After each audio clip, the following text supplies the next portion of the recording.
자, 오늘은 아모스 7장 말씀인데 7장, 8장, 9장 이렇게 해서 9장까지 아모스가 있습니다. 그래서 7장, 8장, 9장에 아모스가 본 5가지 환상, 그러니까 이와 같이 내게 보여주셨다라고 하면서 소개되는 환상이 4가지가 있고, 그 다음에 나중에 5번째는 내가 보니라고 해서 9장에 가면 5번째 환상이 나옵니다. 그러니까 이 7장에는 3가지 환상이 나오고, 8장에 4번째 환상이 나오고, 9장에 이제 5번째 환상을 예언하고 이 아모스서가 마무리가 되게 됩니다. 이 5가지 환상이라는 것 자체가, 환상이라는 것이 이제 우리가 눈에 보이지 않지만 우리가 기도하다가 마음속에 떠오르는 떠오르는 이미지, 그리고 보이는 어떤 것을 보통 환상, 꿈 같은 그런 환상이라고 얘기를 합니다. 여러분들도 새벽 기도 나와서 또 철야 기도 같은데 혹은 개인 기도를 할 때 기도를 내가 생각을 해서 내가 뭘 기도해야 되겠다 해가지고 여러 가지 말들을 하나님 앞에 아뢰게 됩니다. 그래서 기도의 제목들을 잊어버릴까봐 다 적어서라도 낱낱이 하나님 앞에 다 아뢰게 되는 것이죠. 근데 그것은 기도의 한 요소, 그게 다 기도가 아니라 기도의 한 요소죠. 물론 그런 내 요구 조건이라든지 내 바람이라든지 모든 이야기들을 다 하나님 앞에 할 때 하나님을 우리의 이 마음으로 느끼고 그분이 내 기도를 듣고 있는 것처럼, 사람이 내 앞에서 내 얘기를 듣고 있는 것처럼 그렇게 우리가 어떤 그 느낌, 그러니까 그 환상 속에서 기도를 하는 겁니다. 늘 우리가 이런 감각들이 약해지지 않도록 기도 생활을 하게 되면 그런 어떤 주님을 느끼는 그런 환상이 쉽게 열리게 되는 거죠. 그런 환상 속에서 하나님이 내 기도를 듣고 있는 것으로 그렇게 보이고, 그렇게 내가 내 말을 막 하나님 앞에 하라면 하나님은 듣고 계시고 또 하나님께서 뭐라고 말씀하시는지를 듣는 시간. 기도는 내가 일방적으로 말하는 것으로만 끝나는 게 아니고, 기도는 또 하나님께서 내 기도를 들으시고 뭐라고 말씀하시는지 이런 것들을 듣는 겁니다. 근데 하나님께서 우리가 인격으로, 그러니까 사람처럼 우리가 느껴야 소통이 되는 거잖아요. 새는 새끼리 대화를 나눌 수 있고 이렇게 하는 것처럼 인간은 같은 인간으로서 인격적으로 대화를 나눌 때 대화가 되는 거죠. 근데 하나님은 사람이 아니셔요. 사람이 아니신 하나님께서 사람과 같은 어떤 의사소통의 방식으로 우리에게 말씀을 하시는 겁니다.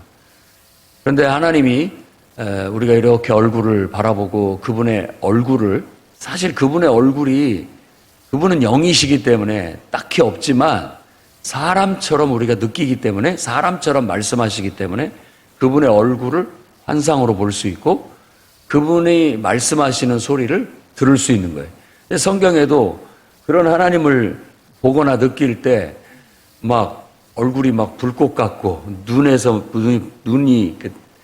어떤 빨갛게 당금질된 쇠같이 붉고 또 빛이 나고 어떤 그런 모습들, 그리고 그 옷자락이 성전에 쫙 이렇게 온 예배당에 이렇게 흘러넘친다든지, 또 거기에서 당연히 하나님이 온 우주 만물의 왕이시니까 왕을 섬기는 신하 그룹들이라고 말하는 그런 그룹들이 곁에서 수행을 하고 어떤 그런 모습들을 환상으로 본 것들에 대해서 묘사를 하고 있습니다. 그런 것들을 우리가 환상 속에서 느끼면서 기도를 하면 하나님이 꼭 사람처럼 우리에게 뭔가를 말해주시고 깨우쳐 주시기도 하고, 또 하나님께서 어떤 환상을, 꿈 같은 어떤 이미지를 보여주시는 경우가 있습니다. 그랬을 때 그런 뭔가를 우리 마음속에 떠오르거나 생각이 났을 때 그것이 하나님께로부터 온 것이라면 무의미하지 않고 그런 것들이 바로 환상과 계시다. 우리는 기도하면서 기도가 일방적으로 내 요구 조건만 하나님 앞에 나열하는 기도가 아니라 내 기도를 들으시고 하나님께서 어떤 표정을 지으시는지 또 내 기도를 듣고 하나님께서 나에게 뭐라고 말씀하시는지를 느껴보는 그런 환상이 필요합니다. 그리고 하나님께서 나에게 뭘 생각나게 해주시고 어떤 이미지를 보여주셨는지를 내가 그냥 무의미하게 받아들이지 않고 그 속에 빠져드는 거죠. 근데 이것을 막 어거지로 이렇게 하려고 하면 그건 이제 초보적인 수준이고요. 기도를 하다 보면 요한계시록의 말씀처럼 주님이 계신 보좌는 막 유리바다가 쫙 열리듯이 우리도 기도하다 보면 이제 한참 기도하고 내가 할 말 다 했고 그럴 때 이제 더 이상 할 말도 없는 그런 상황 속에서 주님을 이렇게 바라보고 있을 때 하나님께서 나에게 어떤 것을 이렇게 보여주시는 경험을 하게 되는 겁니다. 그런 것들이 환상이 열리는 것이죠. 여러분들의 기도의 영성도 좀 한 단계 더 나아갈 수 있기를 바랍니다. 그냥 초보적인 수준의 기도로 10년, 20년, 30년 기도 생활을 하지 마시고 깊은 묵상 속에서 정말 하나님이 어떤 환상의 세계를 열셔서 유리바다처럼 쫙 어떤 것들이 펼쳐지면서 골똘히 뭔가가 보이고 골똘히 뭔가에 집중을 할 수 있는 그런 상태. 그렇게 되면 하나님의 깊은 계시 속에 들어갈 수가 있는 겁니다. 그러니까 선지자들은 대개 다 기도의 사람들이었다고 볼 수 있습니다. 기도가 아니면 이런 일들을 경험할 수도 없고 알 수도 없기 때문에 그래요. 그러니까 아모스도 본인도 나는 선지자도 아니고 선지자의 아들도 아니다. 그 선지자 집안도 아니다. 나는 그냥 양치는 목자요, 뽕나무 키는 농사꾼인데 그는 신실하게 하나님을 기도하다가 다윗도 시편을 보면 양치다가 밤에 들에서 노숙을 할 수도 있잖아요. 그럴 때 이렇게 밤하늘의 별을 보면서 하나님을 느끼고 정말 그런 어떤 신령한 경험을 하고 했다라는 건 바로 그런 게 기도 생활이라고 할 수 있습니다. 우리가 일상생활 속에서 틈틈이 늘 하나님의 임재를 느끼고 항상 기도하듯 살아가게 된다면 문득 하나님은 자연 만물을 통해서든지 또 사람을 통해서든지 어떤 사건을 통해서든지 하나님께서 어떤 꿈을 통해서든지 갑작스럽게 어떤 환상, 어떤 생각이 나에게 확 들어온다든지 했을 때 그 속에서 하나님의 뜻을 깨닫고 하나님의 음성을 드러내는 겁니다. 그러면서 본인이 하나님의 큰 뜻을 깨닫고 사명감을 받아서 하나님이 내게 이스라엘로 가서 예언하라 라고 하는 그런 하나님의 강력한 사명, 부르심을 느끼고 내가 이곳에 와서 예언하게 되었다. 내가 하는 말은 내 말이 아니라 하나님 말씀이다. 내 말을 들어라. 이렇게 말할 수 있게 되는 것이죠. 우리도 하나님 뜻대로 산다라는 게 그냥 단순한 말이 아니라 바로 기도를 통해서 하나님의 뜻을 늘 읽어내고 하나님의 뜻을 늘 느끼고 자각하고 깨달으면서 거기에 맞춰서 살아간다는 의미가 아주 강하다는 걸 아셔야 되겠습니다. 그러면 오늘 말씀에 나와 있는 세 가지 환상, 그 첫 번째가 메뚜기입니다.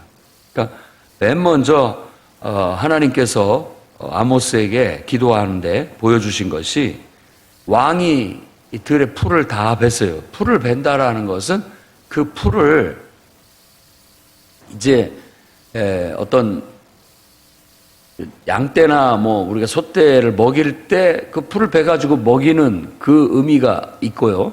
또 이 풀이 그냥 단순한 풀이 아니라 곡식이라면 곡식을 베고 또다시 이제 그 곡식이 자라고 어떤 하는 것들도 연상할 수가 있지만 여기서는 이제 양들이나 소, 염소들이 먹는 풀 이게 다 베고 난 다음에 다시 또 새 움이 돌아서 자랄 때쯤에 갑자기 메뚜기가 일어났다. 그러니까 메뚜기를 만드셨다라고 했는데 메뚜기 떼가 형성됐다라고 보면 됩니다. 이 말씀이. 메뚜기 떼가 형성이 된 거예요. 하나님께서 그렇게 메뚜기를 다 모이게 해가지고 큰 떼를 만드신 거예요. 그래가지고 그 떼가 완전히 몰아닥쳐가지고 땅의 풀을 다 갉아 먹어버린 거예요. 그걸 보고 아모스가 기도 가운데 그런 환상이 막 보일 때 두려운 나머지 다급하게 주여, 주 여호와여 용서하소서, 죄를 사하소서 이렇게 기도를 드리게 됩니다. 야곱이 미약하니 어떻게 설 수 있겠습니까?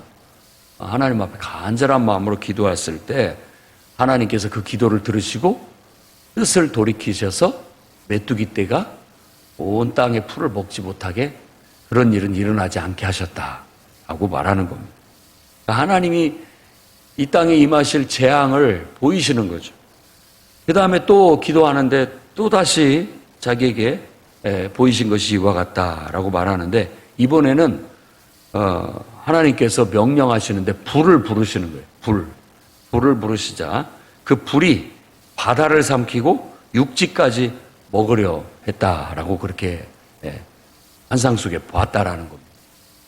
이 불은 지금으로 말하자면 가뭄, 기근 이런 불입니다. 그러니까 똑같이 불같이 뜨거운 어떤 불을 의미하는 거예요. 바다를 먹었다라는 이 바다는 실제 저 바다가 아니고 바다 같은 호수를 말하는 겁니다. 강물, 호수를 말하는 것이죠. 갈릴리도 사실 민물인데 호수인데도 너무나 크기 때문에 바다같이 크기 때문에 바다라고 하는 것이죠. 근데 이것이 비도 내리지 않고 태양빛이 그냥 강하게 내리쬐니까 다 증발해버리고 바닥이 드러나는 거예요. 지금 미국에도 어떤 호수가 바닥을 드러내고 있다고 하죠. 바닥이 드러나니까 거기에 막 죽은 시체도 나타나고 그런 일들이 벌어지고 있다고 하죠. 이런 것들이 하나님의 재앙입니다. 결국은 그렇게 물이 다 없어지면 온 땅이 이제 메말라서 다 땅까지 이제 농사도 할 수 없고 식물도 자랄 수 없고 다 메말라 죽고 말 거라는 거예요. 그러니까 이게 얼마나 큰 일입니까? 이 재앙이. 그래서 주여, 주 여호와여 부디 멈춰 주십시오 라고 간절히 기도를 하게 됩니다. 야곱이 연약하니 미약하니 어찌 설 수 있겠습니까? 또 간절히 기도하니까 하나님께서 이번에도 또 뜻을 돌이키시고 그것이 이루어지지 않게 하셨다라고 하는 겁니다. 이게 바로 중보기도입니다. 중보기도. 어떤 하나님께서 벌하시려고 하실 때 그것을 하나님 용서하십시오. 부디 멈춰 주십시오. 미약하고 연약합니다. 불쌍히 여겨 주십시오. 어떻게 그 영혼이 견디겠습니까? 하나님 앞에 우리가 대신해서 정말 민족을 대신해서 공동체를 대신해서 우리가 하나님 앞에 중보로 기도할 때 하나님께서 그 기도를 들으시고 뜻을 돌이키시는 하나님은 자비 하나님입니다. 아니 벌을 그렇게 내려도 아무 할 말 없어요. 그럼에도 하나님은 우리가 그렇게 간절하게 기도를 하면 하나님은 그걸 들으시고 뜻을 돌이켜 주시니까 얼마나 자비로우시고 긍휼이 풍성하신 분이신지 우리가 알 수 있습니다. 여러분들이 가정을 위해서 또 교회를 위해서 국가를 위해서 이렇게 기도하는 이 기도는 정말 아주 놀라운 정말 고귀한 일입니다. 여러분들의 기도로 하나님이 내리실 재앙도 징벌도 하나님께서 뜻을 돌이키시고 내리지 않은 것들이 많이 있다라고 말씀드리고 싶습니다. 기도를 쉬지 마시고 계속 하심으로써 기도도 하나의 사역이고 사명입니다. 그 사명을 감당해 주신다면 여러분들은 아주 큰 사명을 감당하고 있는 것이라고 할 수 있겠습니다. 자, 세 번째 내게 보이신 것이 이와 같다. 이번에 보인 것은 다림줄입니다. 다림줄이라는 것은 성벽을 쌓을 때 위에서부터 아래로 이렇게 줄을 내려뜨려 가지고 줄을 내리는 거고 그 줄을 맞춰서 이렇게 반듯하게 담을 쌓는 그 줄을 말합니다. 기준이 되는 줄을 말하는 것입니다. 근데 손에 그 다림줄을 잡고 계시는 하나님을 보게 되었고 그 다림줄을 딱 떨어뜨려서 성벽 줄을 재는 거예요. 똑바로 지어졌는지. 그러니까 그래서 아모스에게 하나님께서 네가 지금 무엇을 보느냐라고 묻습니다. 그러자 다림줄을 봅니다 라고 얘기합니다. 그러면서 예언이 계시가 주어집니다. 내가 다림줄을 내 백성 이스라엘 가운데 두고 다시는 용서하지 않겠다. 이 다림줄의 기준에 벗어나면 내가 그거 용서하지 않겠다라고 말씀하시는 겁니다. 이삭의 산당들을 황폐케 할 것이고 이스라엘의 성소들을 파괴할 것이고 여로보암의 집을 치겠다. 이 여로보암 2세 지금 아모스가 예언하고 있는 그 시대가 여로보암 왕 시대니까 그 집안을 내가 멸하겠다. 여로보암과 그의 아들 때에 반란이 일어나서 여로보암의 왕가는 끝이 나게 됩니다. 예후 왕조죠. 끝이 나게 됩니다. 그리고 난 다음에 계속 반란이 3번 정도 일어나다가 결국은 나라가 망합니다. 누가 죽이고 왕이 되면 또다시 그 사람을 또 죽이고 또 왕이 되고 그 다음에 또 그 사람 또 죽이고 또 왕이 돼. 마지막에 그렇게 왕이 됐던 사람이 호세아죠. 그렇지만 결국은 나라는 칼로 전쟁으로 결국 나라 자체가 역사 속에서 이 땅에 사라져버리는 그런 결과를 가져오게 된 것이죠. 그래서 이 다림줄이라고 한다면 하나님의 뜻을 담은 율법, 구약에는 이스라엘 백성에게 하나님의 뜻을 구체적인 삶의 규칙으로 주신 것이 율법입니다. 나쁜 게 아니죠. 어찌 보면 하나님의 다림줄이에요. 그 기준에 맞춰서 우리가 삶을 살고 그 틀에 맞춰서 내 인생을 쌓아가고 바르게 쌓아가면 반석 위에 지은 집같이 흔들리지 않고 든든하지만 하나님께서도 기뻐하시겠지만 이게 삐뚤빼뚤 내 마음대로 이게 하나님의 말씀대로가 아니라 내 마음대로 하게 되면 이렇게 튀어나오고 이렇게 삐뚤어지고 하다 보면 나중에 무너져 내리게 될 것이고 망하게 될 것이다 라는 겁니다. 다림줄은 중요한 거예요. 우리가 인생들이 마음에 하나님을 두는 것은 다림줄을 두고 있는 거예요. 그게 필요합니까? 안 필요합니까? 그게 우리에게 오히려 축복입니까? 이게 더 우리를 괴롭히는 일입니까? 다림줄도 없이 담을 쌓다가 결국은 다 무너져 내리면 그 무슨 소용이 있습니까? 다림줄이 우리 인생에 필요해요. 돈을 주고라도 사야 되는 겁니다. 하나님을 믿는 거 우리가 구걸해서 하나님을 좀 믿어줘라 할 일이 아닌 것이죠. 그들이 정말 자신의 소중한 것을 다 들여서라도 하나님을 사야 돼요. 인생의 다림줄로 하나님을 두고 인생의 기초돌로 하나님을 두고 그 위에 우리 인생을 쌓아야 우리 인생이 흔들림 없고 든든하고 영원하고 행복하고 복되고 형통할 수 있다라고 성경은 그걸 우리에게 진리로 가르치고 있는 겁니다. 그런데도 인간들이 자기 욕심껏 살고 싶어서 자기 마음대로 살고 싶어서 하나님이 마치 우리에게는 걸림돌이 되는 것처럼 하나님을 저리 치워버리고 자기들의 욕망을 신호로 삼고 자기 생각들을 신호로 삼고 그것들을 음란하듯 막 추구하게 된다면 결국은 인생은 황폐해지고 파괴되고 결국은 무너지게 될 것이다 라는 겁니다. 그래서 여기서 이삭의 산당들 이런 것들은 이스라엘이 산당에서 우상을 섬기는 이삭 같은 어떤 사람들을 조상인데 조상을 우상으로 섬기는 것이죠. 그러니까 우리도 제사를 지내는 것이 만일 그 조상이 우리에게 복을 주신다 어떤 이런 것으로 종교적으로 한다라는 것은 죄가 되는 겁니다. 그건 음란한 거예요. 하나님 외에 그럴 수 있는 분이 없습니다. 내가 조상을 존중하고 공경한다는 의미 그 이상 없습니다. 그런데 그 조상을 공경하고 공경한다 보면 조상의 조상, 조상의 조상, 조상의 조상을 가게 되면 성경에서는 결국 창조주 하나님께 우리가 예배하는 게 마땅한 겁니다. 그리고 모든 것이 하나님께로부터 왔기 때문에 그러니까 조상에 대한 공경심이 이때 결국은 예배는 하나님께 드리는 것이 돼야 되는 겁니다.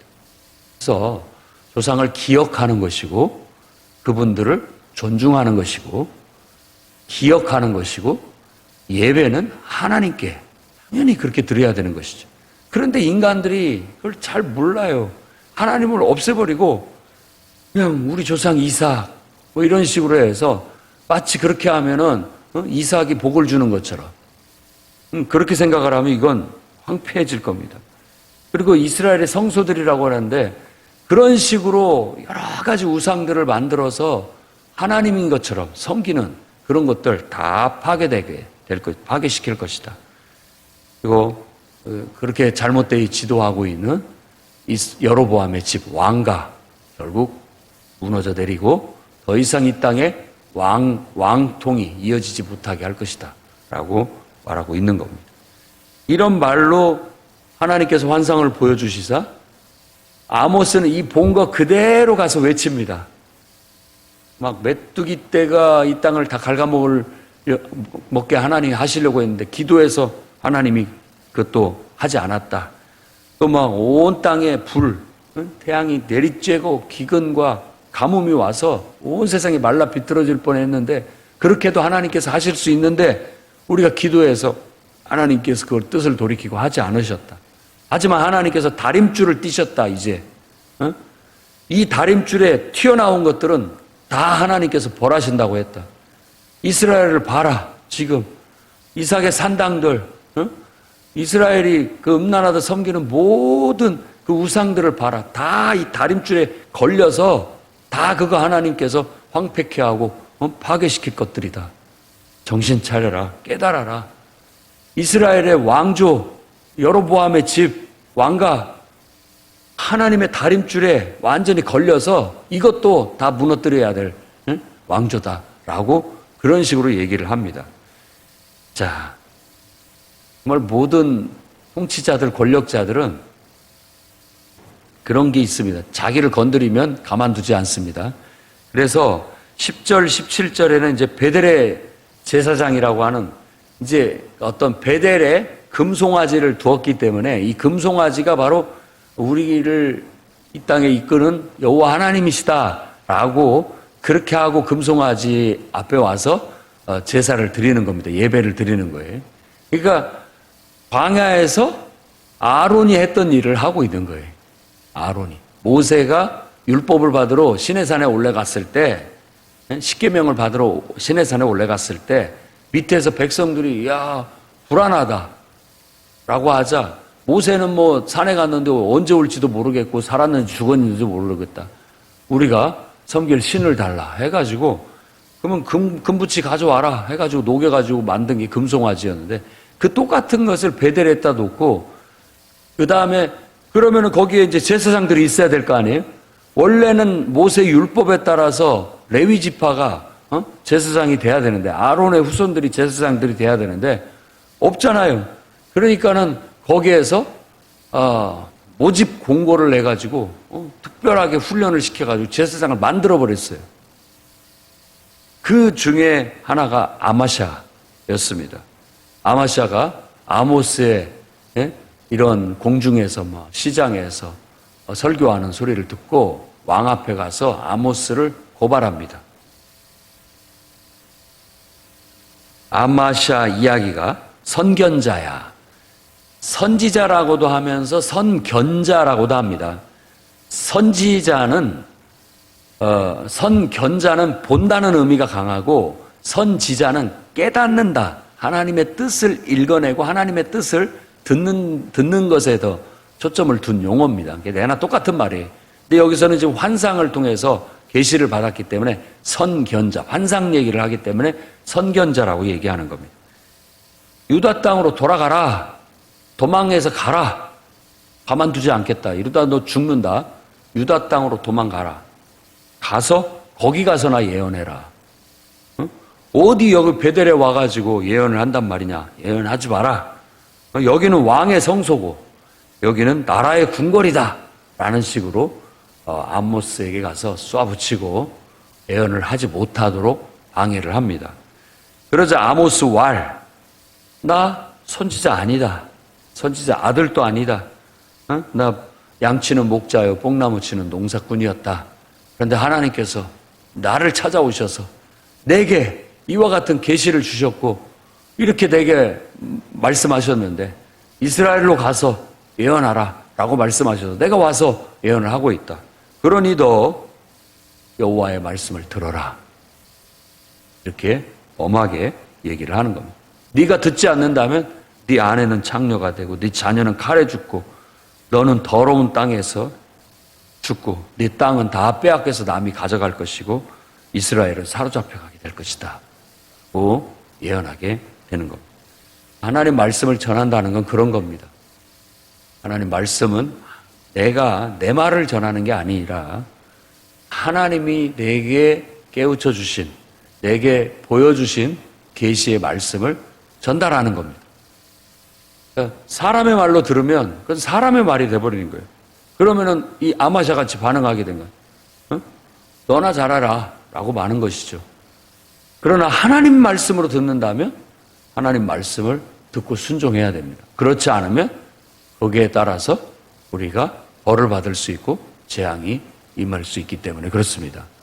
그리고 떨리는 마음으로 하나님의 말씀으로 받고 그 말씀의 다림줄에 빗대어 내가 튀어나온 것이 있으면 빨리 바로잡고 틀어진 것이 있으면 바로잡고 고쳐나가는 여러분들이 되시기를 바랍니다. 그러면 우리 인생은 반석에 세운 지처럼 흔들림 없고 든든할 것이고 하나님의 은혜와 축복 속에서 살아가는 인생이 될 겁니다. 아니 꼭 하나님이 축복하시지 않는다 할지라도 나는 하나님이 창조하신 인간으로서 내 본분을 다한다. 내 사명을 다한다는 마음으로 늘 하나님의 다림줄인 하나님 말씀과 그분의 선하신 뜻에 맞춰서 살아가시기 바랍니다. 여러분 하고 싶은 대로 여러분 생각대로가 아니라 하나님 아버지 뜻대로 살아가시기를 주의 이름으로 축원합니다. 기도하겠습니다. 거룩하신 주님, 오늘 기도 가운데 하나님께서 성령으로 우리 가운데 임재하시고 우리에게 환상을 열어주시며 하나님이 보여주신 것들을 함께 볼 수 있게 하시고 하나님의 음성을 정말 우리에게 말씀하시듯 사람이 말하듯 말씀하시는 하나님의 음성을 들을 수 있는 은혜를 허락하여 주시옵소서. 내 인생을 향한 하나님의 선하신 뜻을 읽어내기를 원합니다. 보기를 원합니다. 듣기를 원합니다. 기도 속에 집중하여 하나님과 영적 소통이 이루어지게 하시며 깨닫고 그의 뜻에 합당하게 살아갈 수 있도록 역사하여 주시옵소서. 오늘 성령을 통해서 지혜의 말씀, 지식의 말씀, 또 환상과 계시를 허락하셔서 하나님을 더 깊이 알아가고 하나님과 영적 소통을 통하여 우리 인생의 참된 뜻을 깨닫고 하나님 말씀대로 그 기준에 맞춰 살아갈 수 있도록 역사하여 주시옵소서. 또 설교 말씀을 듣는 모든 성도들의 태도가 하나님 그 속에서 하나님의 음성을 듣게 하시고 하나님의 말씀으로 받게 하셔서 사람의 소리로 듣지 않게 하시며 오직 하나님의 뜻대로 순종하여 나아갈 수 있도록 은혜를 더하여 주옵소서. 주일 예배와 내일부터 있어질 전교인 수련회 가운데 하나님 역사하여 주시옵소서. 주님의 선하신 뜻 안에서 이루어지게 하시고 그 속에서 하나님이 계획하시고 예비하신 은혜와 축복이 우리에게 임하게 해 주시옵소서. 예수님의 귀하신 이름으로 기도드립니다. 아멘.